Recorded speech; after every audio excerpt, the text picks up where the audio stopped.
Иван, така практично ги откри темите на кои што ќе разговараме со мојот и ваш гостин, професорката Тања Каракамишева. Професорке, добар ден. Изборите конечно завршија, го видовме прегласувањето синоќа и вчера во текот на целиот ден во ТРЦ. Резултатите излезноста практично исти. Дали не беа навистина потребни и уште едно вако прегласување? Во изминатите денови кога одлучуваше Државната изборна комисија, но и Управниот суд, кажав дека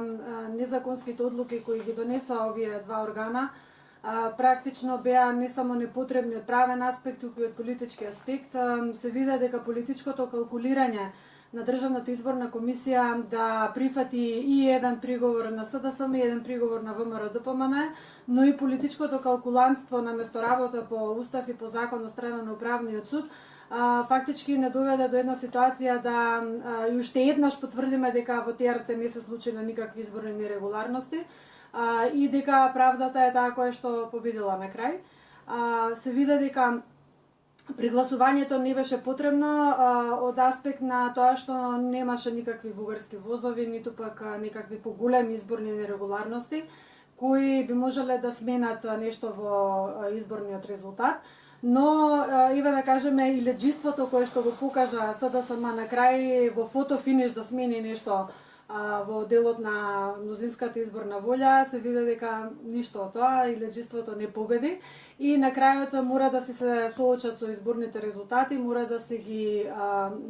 да му честитаат на политичкиот противник, на изборниот победник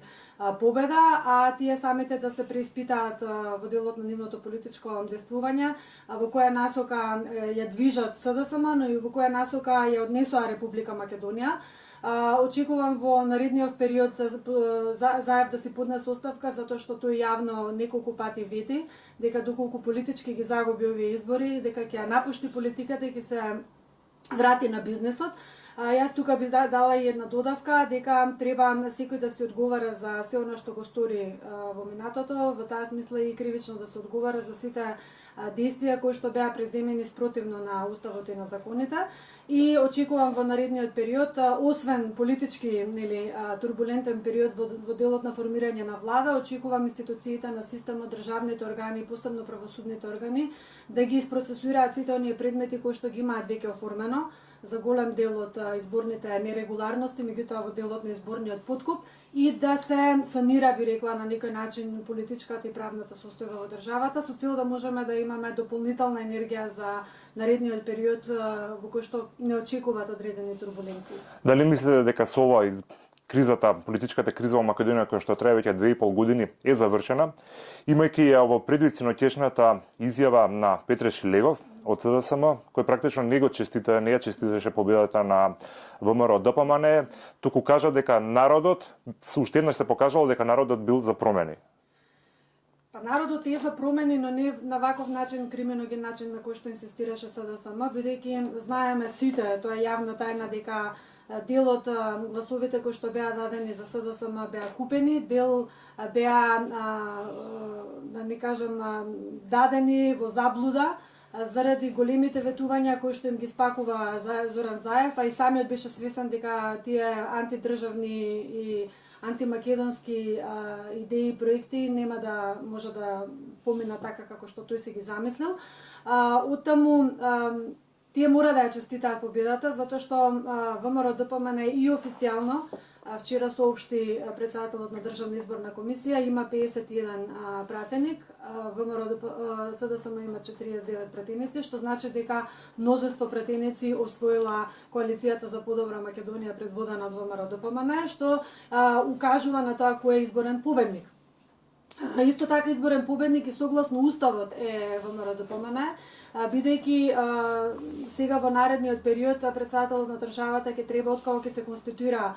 собранието да го додели мандатот за состав на нова влада на лидерот на ВМРО-ДПМН господинот Груевски, што значи дека со тоа и де факто и де јуре имам изборен победник.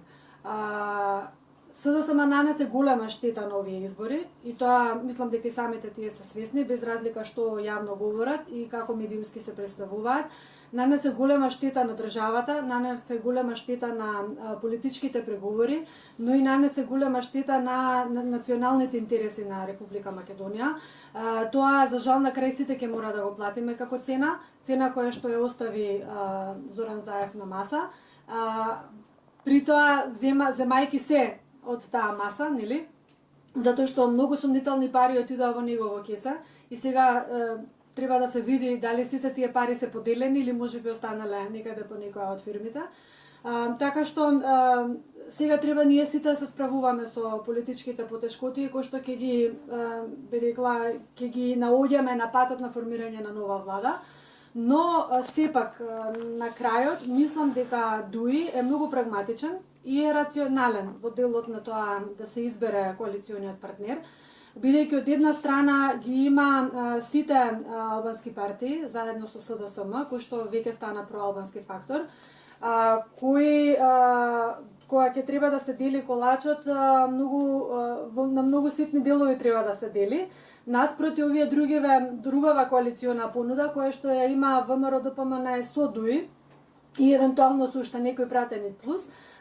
каде што самиот колач би рекла и политичките интереси се многу поголеми. Така што мислам дека Али Ахмети е прагматичен и умен политичар кој што знае да ги процени интересите на сопствената партија, но истовремено ќе знае да ги стави на вага и сите оние политички понуди кои што ги доби од Зоран Заев, тој знае дека тие се нереални, бидејќи нереални се затоа што треба да се менува уставот, нереални се затоа што мнозинството граѓани се уште не може да ги прифатат таквите политички проекти без при тоа да има некакви поголеми политички реперкусии во државата. И исто така знае во какво обкружување живее Република Македонија, односно кои се проблемите кои што може да настанат дополнително сега на пролет со мигрантската криза и со сите други сложени геополитички состојби. Така што очекувам сето тоа да биде ставено на маса како би рекла бенефит, про и контра, нели? Со цел да се утврдат конкретните позиции на секоја од политичките партии во таа нова владена коалиција и да се постигне компромисен политички договор